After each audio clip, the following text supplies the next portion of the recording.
2MI akan meminta agar barang-barang yang sekarang tertahan tidak lagi harus dilihat dan mengacu kepada Permendag 36/2024. Kalau mengacu kepada Permendag 36/2024 tentu mengacu kepada pembatasan, ya, sehingga kelebihan dari barang-barang itu tidak otomatis tidak bisa diterima oleh keluarganya.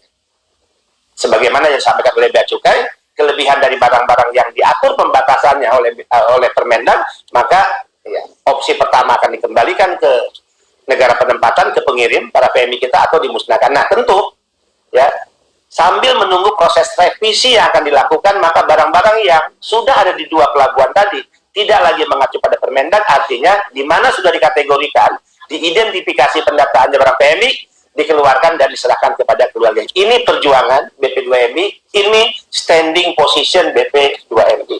Ya, mudah-mudahan tentu ini berhasil dan mendapatkan respon positif dari teman-teman kita, ya, bapak-bapak ibu kita di kementerian lembaga.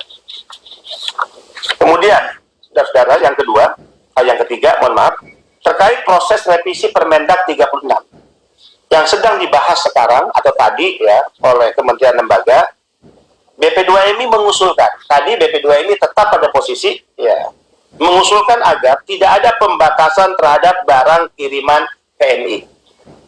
Ini adalah posisi BP2MI sejak awal mengusulkan.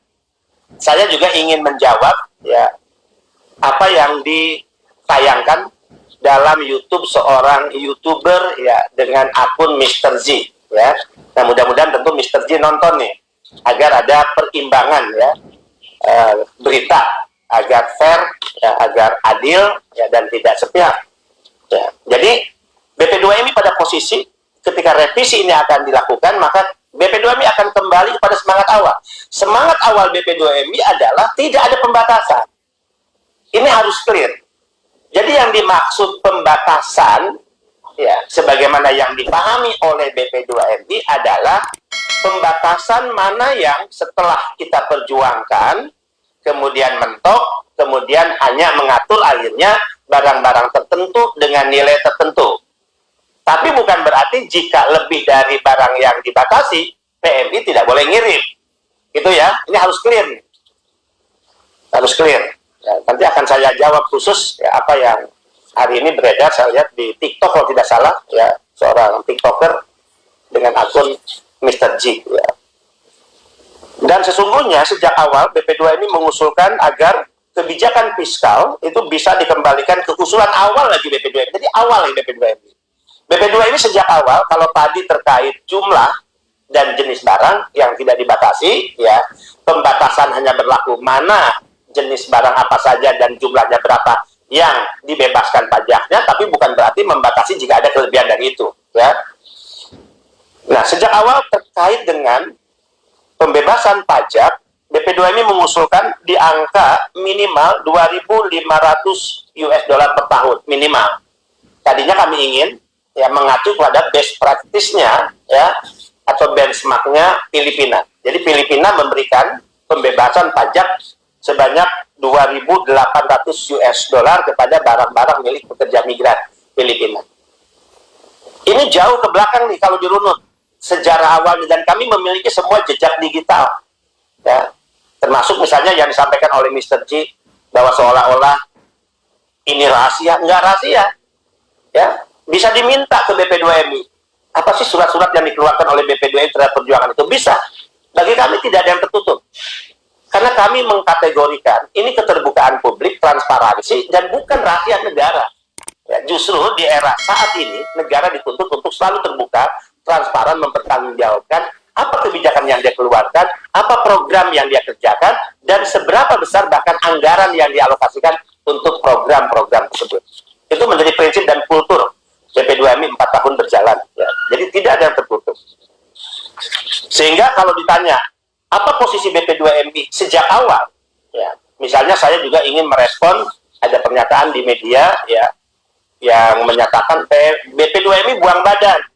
BP2MI lah yang ya memiliki peran sangat besar terhadap pembatasan barang-barang milik PMI. Saya ingin luruskan, BP2MI tidak hanya berperan aktif, BP2MI menjadi penginisiasi bulan Juli tahun 2021, ide tentang negara hadir dengan membebaskan sebagian pajak dari barang-barang PMI, itu ide BP2MI. Itu tidak bisa dimanipulasi. Jejak digitalnya masih ada, surat yang kami kirim, ya, dan kami bertemu dengan pihak mana, itu juga jelas diberitakan oleh berbagai ya, media dan juga media sosial kita.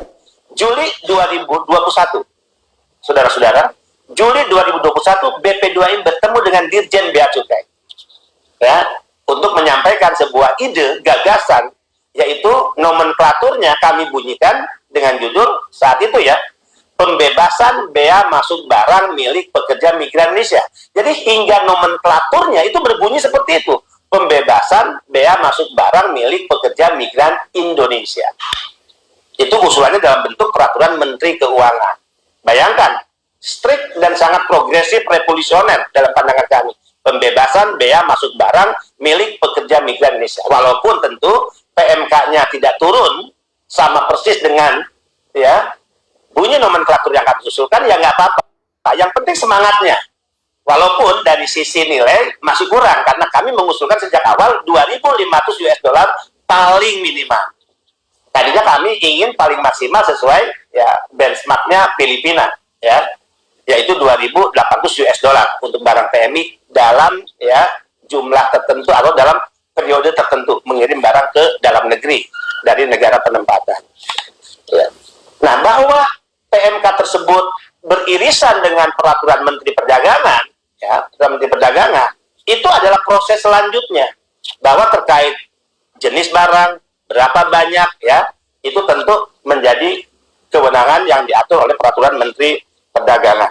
Nah, saya masuk ke poin, ya, mumpung ini masih ingat, apa yang hari ini rame di TikToknya dengan akun Mr. G yang mengatakan ada surat rahasia. Yang surat ditampilkan kan surat yang dikirimkan oleh Sestama BP2MI. Ini ya, ini bukan surat rahasia. Mau media minta kita kasih nih, ya. Teman-teman LSM minta bisa kita berikan, kita kasih. Ini bukan rahasia. Dan di keterangan akun Mr. G seolah-olah hanya mengatakan, seolah-olah memponis bahwa terkait barang-barang ya yang dibatasi itu adalah usulan BP2MI. Bukan. Saya jelaskan.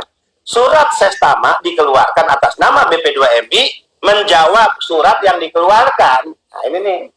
Surat yang dikeluarkan, ya. Ini bisa nih dipoto, ya. Supaya kita fair, supaya adil. Ini suratnya tertanggal 4 Oktober 2023. Ya. Perihalnya permintaan usulan jenis. Jadi